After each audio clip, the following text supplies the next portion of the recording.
Lost a Circle. I'm Angie Sudduth Walsh, and my co-host is Kate Robertson. And today you may be wondering why I look like this. Well, if you know me at all, you know that when I am passionate about products that I find that work, I like to promote them. And our guest today happens to be a consultant with these products. Now, we're not like trying to sell you anything. I always say the proof is in the pudding. So by me being like this, I'm going to show you exactly the steps that I've been going through. I've been using the products for 3 weeks now, I think. And we're going to talk about those today. We're going to be talking about health today and how important it is. Like, it's not just important for what you put inside your body, it's important what you put on your body as well.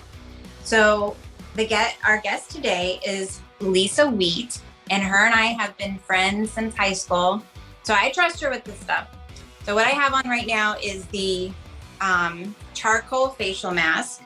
And the good thing with these products is you don't need a lot of them. You leave it on for 10 minutes, and it's been on for at least 10 minutes. So I'm going to be turning things over to Lisa and Kate here in just a second. But I want to introduce Lisa. Hello. Hello. Thank you for being here today. Thank you for having me. Lisa is a certified trainer. She's certified so many times we don't even know how many certifications she has. She teaches 4 to 5 classes a day at 4 different gyms. She is very healthy inside and out. She's very conscious with what she puts on inside her body and outside of her body. And we're going to be talking about all that kind of stuff today and giving you tips on how to get healthy, because it's a new year. I recommend, like what I did, where I bought the small sizes just to try. That way you can see if they work, if you like them, how they work for you. So I proved it today. I don't know if you guys can see how I look 18 now, but absolutely. I like to joke. I'm 25 in my head most days. But so what did you guys, because I kind of would hear what you were talking about when I was in the bathroom, but where are we at with an interview? We've talked about BEAUTYCOUNTER. Have you talked about your training and why you got into it? We did touch on that a little bit. Yeah. Okay. So since it's the new year and everybody's like interested in like, everything, we've given your favorite BEAUTYCOUNTER products. Let's get into like your personal training and what got you started on that journey.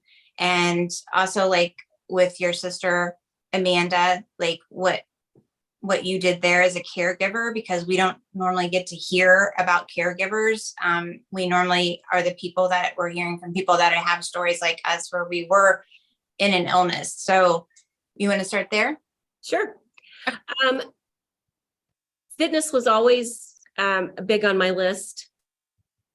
However, I was just your normal everyday person who, just run, walk, those kind of things. And I was a gym person, going to spin classes and things like that. But what got me going even more was after her second round of cancer. And I helped her out. Sometimes it wasn't always me. Sometimes it was my mom that would drive her to her appointments and things like that. But most of the time, towards the end, it was me, just because at that time, my mom still was working. So I was the one who was a stay-home mom anyway. And so I was able to help and take care of her and help her out whenever I could. Maybe some days it was just picking up her girls from school or going to the grocery for her, dropping off her groceries, that kind of thing. Or even picking up medicines for her, something like that. But and driving her to her chemo appointments and things like that. So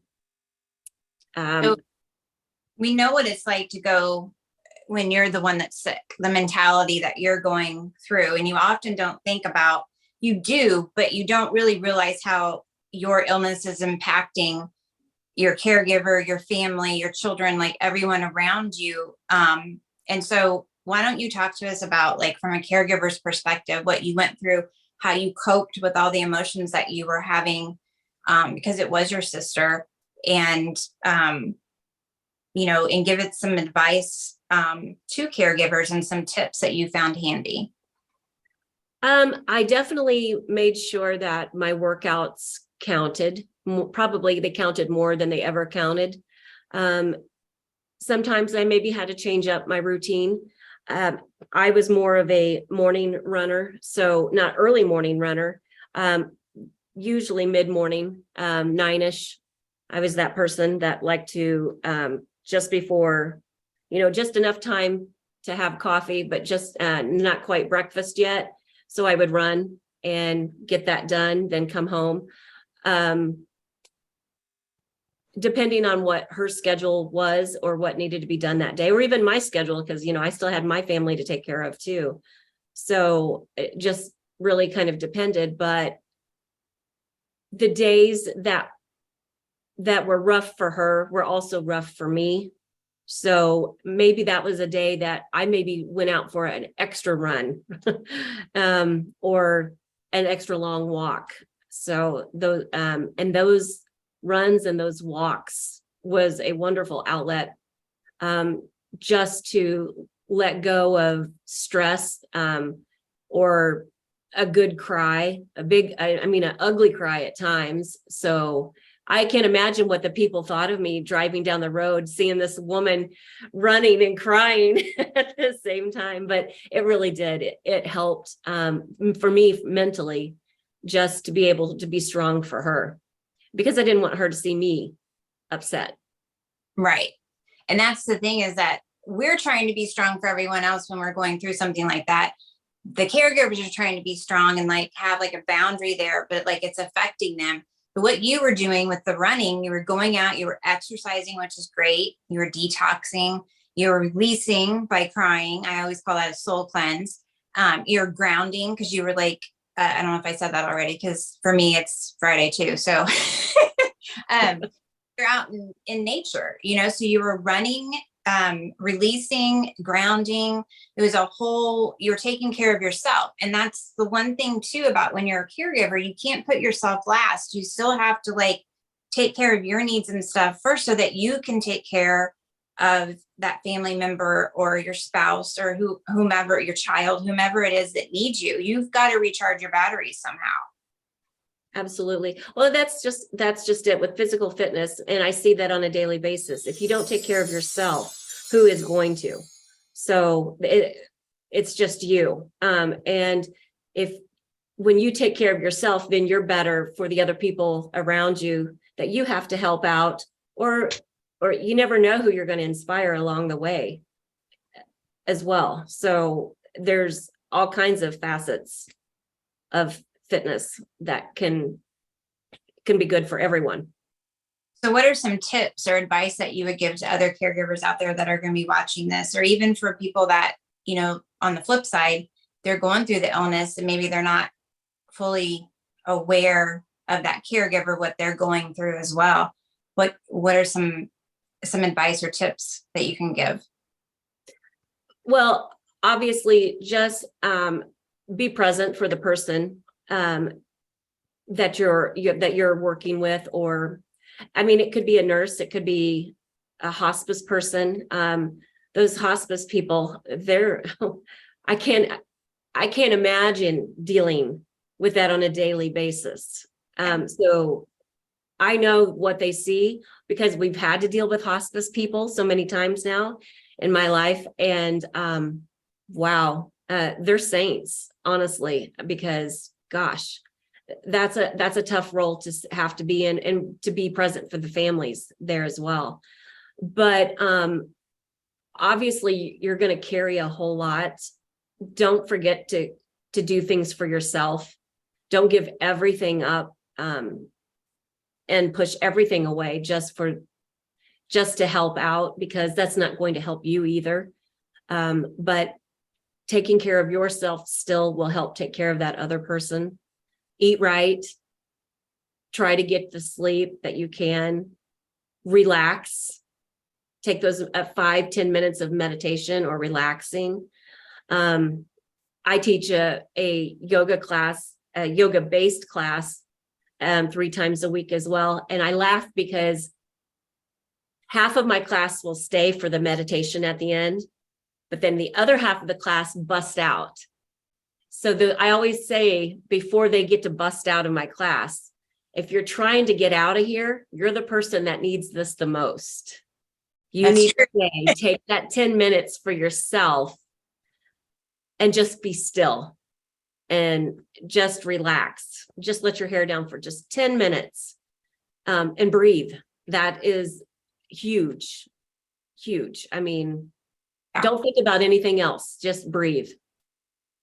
So what is your meditation like at the end of your class? What is your meditation?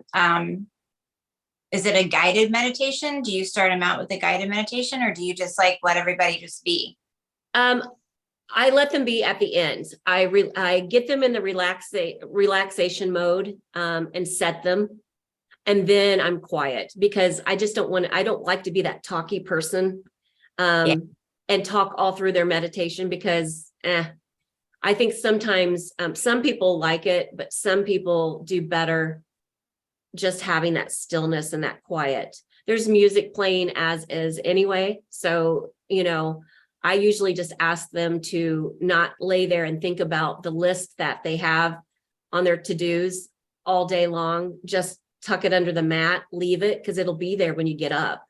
So just take the 10 minutes. Sometimes it's a 10-minute meditation. Sometimes it's just a 5-minute, but just take that little bit of time, either sitting, lying down, and just relaxing. It does a world of good. Yes, it does. You're absolutely right. And that's a great way to do it. I'm not one of those people. If somebody talks during a meditation, I'm lost. I got to check out and go within and go, off into my own thing. Or I just wait done. And then, I can't have talking now. So I think that's great. Yeah. All right. So moving on. So you've been running. You talked about when you were running the day that you went into labor with your daughter. So you're one of those exercisers that's like, when you're pregnant, you still kept going.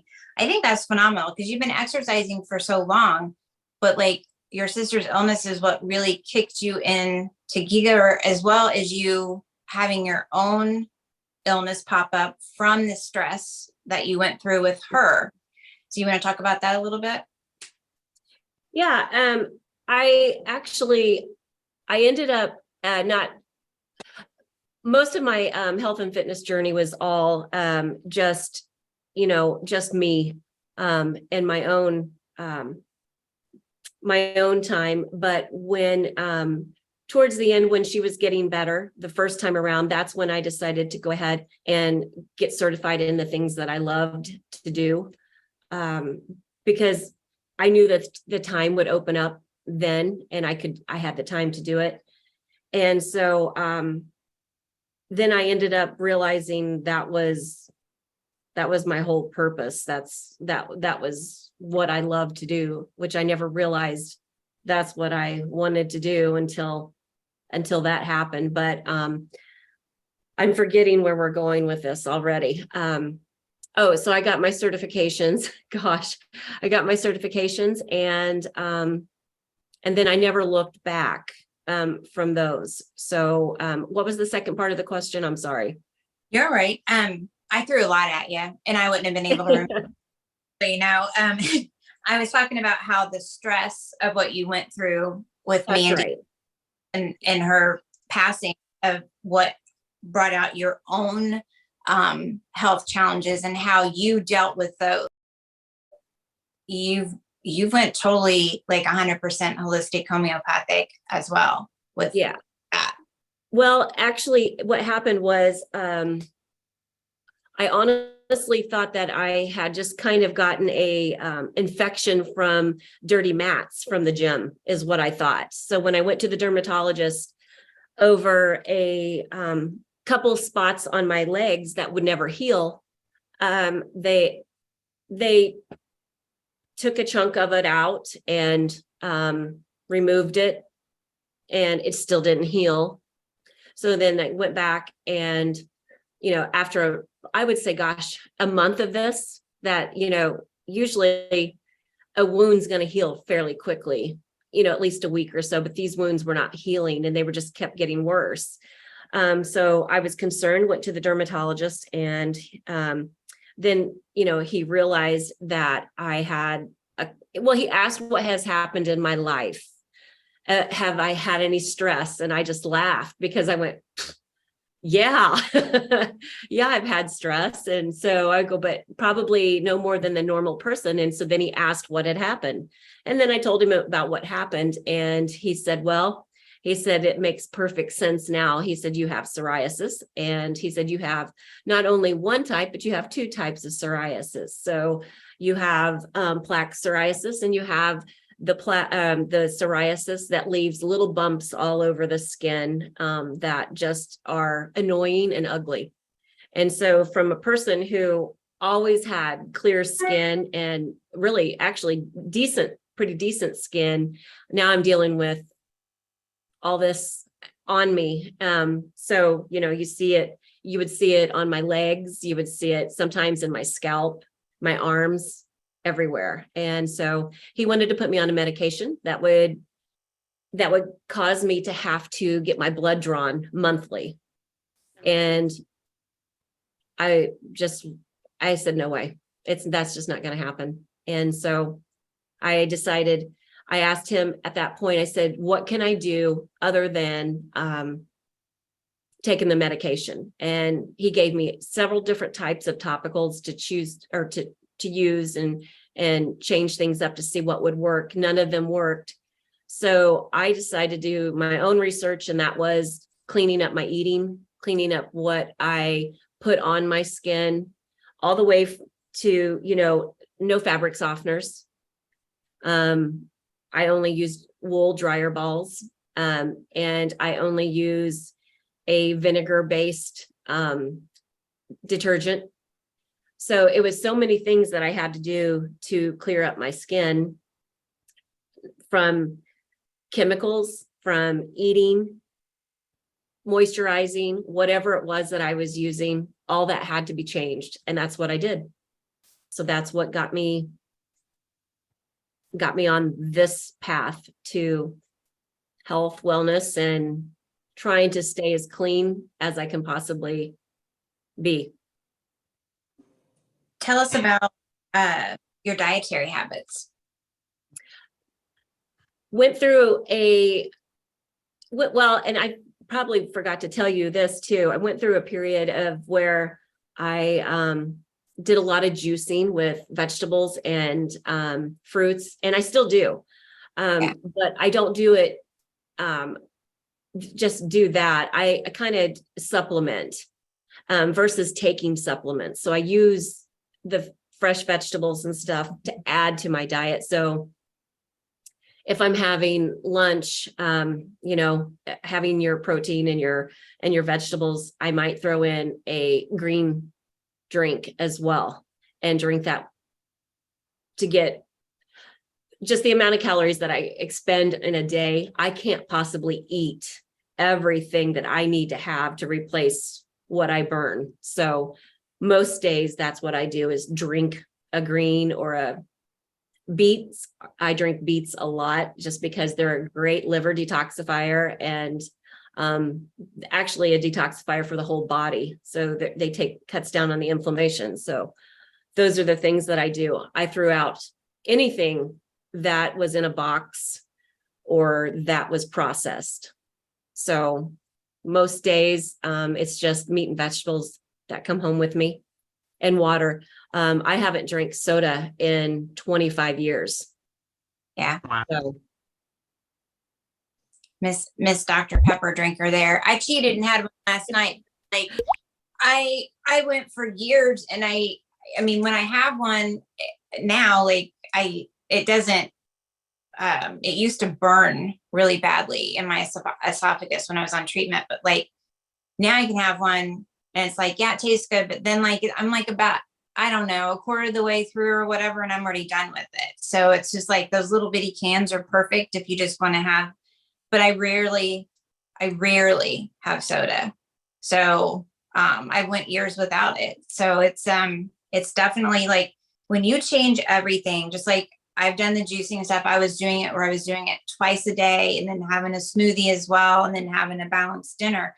If you eat the colors of the rainbow, you know, if you make sure that you do that with every meal, then you find that you need less and less supplements. Yeah, there's some core things that everyone, you know, not everyone, because everyone's different, but like that you should have in a maintenance, but that doesn't mean that you take those core supplements every day. You can rotate them out, because just like with the vitamin C serum having the turmeric and the curcumin in it, the curcumin is like the potent part of the turmeric root. And then when they put black pepper with that together, that helps you absorb the nutrients from the turmeric and the curcumin. So those are both like great things. Like I did a juice shot today, actually, of just ginger root, lemon juice, and cayenne pepper, 2 ounces, you know, like in the wintertime, especially, like you don't want to get sick. So you want to up your vitamin C, you want to make sure you're staying flush. Beets are awesome, just like you said, for detoxing your entire body. And I think it tastes like dirt to drink straight beet juice, but like I like to mix mine with carrots and celery. I'll mix them all 3 together. And then that way it kind of like tones down the beet stuff, but like you're getting the benefits of the other stuff too. So you talked about how you get, you guys buy a cow, no bread, and you have farm fresh eggs because you have somebody that is close to you with farm, which that's what I miss about being in Indiana, is like my farm friends, you know, being able to go get the eggs and all of that. So you literally are the epitome of mind, body, heart, and soul. With everything that you do, you are the embodiment of wellness. And if people would just understand that by what you're doing, it does cost money to do that, but it costs a whole lot more to lose your health. So it's better to go that extra mile. Like, you know, I'm not bashing certain places, but instead of going to that one place and getting that drink that you like, you know, every day, that's like $7 or $8, like put that towards, because if you juice, you can spend, depending on what you juice, because I juice watermelons too, because that's like nature's Gatorade. And so I would spend probably about $65 with everything that I would juice. Then I got a nice juicer, you know, got on sale at Kohl's. It's a Cuisinart. It's lasted. It's like 3.5 years old. And I have used that like you wouldn't believe. So, I mean, the juicing is really not that expensive to do. It is time consuming, but the health benefits are, when you do it for yourself, it's even better. So I do have a couple brands that if I don't feel like juicing, I'll grab at the store that I know that they're good, but it's better to juice on your own. So you did talk about how your husband comes to your classes, Rusty. Yeah. So, he's phenomenal. Yeah, he's great. He, you know, it's funny because he likes to make jokes when he's in my class. So a lot of times if there's newer people in class, they don't realize that that's my husband. So one day he was giving me a hard time in class. And so I finally looked over at him and I said, if you don't be quiet, I'm kicking you out of class. And then you should have seen the looks on some of the people's faces. And I started laughing. I go, this is my husband. And then they were like, oh, the relief on their faces. They're right there. Oh my gosh, she's going to call me out next. So yeah, I give him a hard time. He gives it right back. I think that's great though, that you guys like, you bike together, you work out together. Like, I mean, that's the kind of partner and spouse that everyone should have, you know, that's that balance where one's not doing the fast food and one's doing all the healthy stuff. Like when you guys can keep each other accountable, you know, that's very helpful. It is. It really is. Yeah. I'm very thankful for him. Yeah. So the next thing that I wanted to touch on that we've talked about is like giving tips to people about like who are wanting to start an exercise program, tips on different types of gyms to look for, personal trainers, what to look for in the personal trainers. And so why don't we start with, like, if you've been sedentary and you are wanting to start an exercise program, what would you suggest? Well, you can start an exercise program even at home, just moving 10 minutes at a time. So if you're sedentary and you haven't done any exercising whatsoever, of course, it depends on the person, how healthy or unhealthy they are, of course. If you're a very unhealthy person, make sure that the doctor obviously says it's okay to exercise. If that's not an issue and you just want to start getting more fit, or I don't know, just toned, that kind of thing, then start with 30 minutes of exercise a day. You just want to start off easy. Because a lot of times people put the cart before the horse. They get so rambunctious about, I want to work out, I want to lose this. It takes about 6 weeks for that body to really realize there's things that you're doing to it. And so it takes it a minute to adjust. You start noticing, people also start noticing about 6 weeks that you're exercising, that something has changed about you. So 150 minutes of exercise a week is a perfect place to start. If you need to break it down, 10 in the morning, 10 in the afternoon, 10 at night, boom, you've got your 30. If that's not the issue, hit that 30 minutes. If you want to go a little bit longer, go right ahead. But, also having the right clothing on, the right tennis shoes, just so that you don't cause injuries to yourself as well. Having the proper shoes, if you're running shoes, if you're walking shoes, not flip-flops or things like that. So those are things that seems like a no-brainer, but they'll get their old gardening shoes out and go, well, I'm going to go for a run. Well, then you get shin splints and your feet hurt and your back hurts or whatever. So just being smart about starting off your new regimen, having the right clothing, the right shoes, water, lots of water. You talked about, like, I like to go to the beach and I walk barefoot on the beach because that's very, like, it's the sand's good for your feet. And then just, like, as long as I'm not walking on a slant, if I walk on a slant, then, but I like to walk in the sifty sand because that helps work my legs and my bottom. And then if I walk in the more along the water to get the benefits of the ocean, then, I make sure I'm walking straight. But, like, you were talking, why I brought that up is because you were talking about a personal trainer that you had that had you running barefoot. Mm-hmm. Yeah. There was a time that I had been running a whole lot and I had heel spurs. So I went and I had to have orthotics made. And it's so funny because the sports medicine doc that I went to, he said, your feet are like an 80-year-old woman.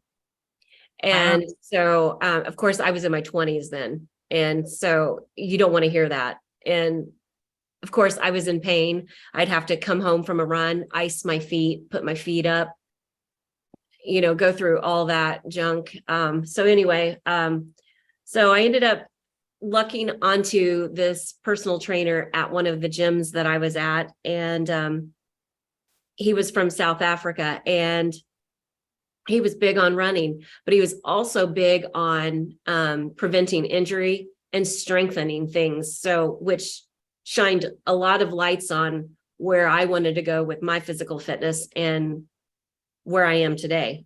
So anyway, we just started working on, I'm sure you guys have seen like those frog shoes, where the people wear so started with those.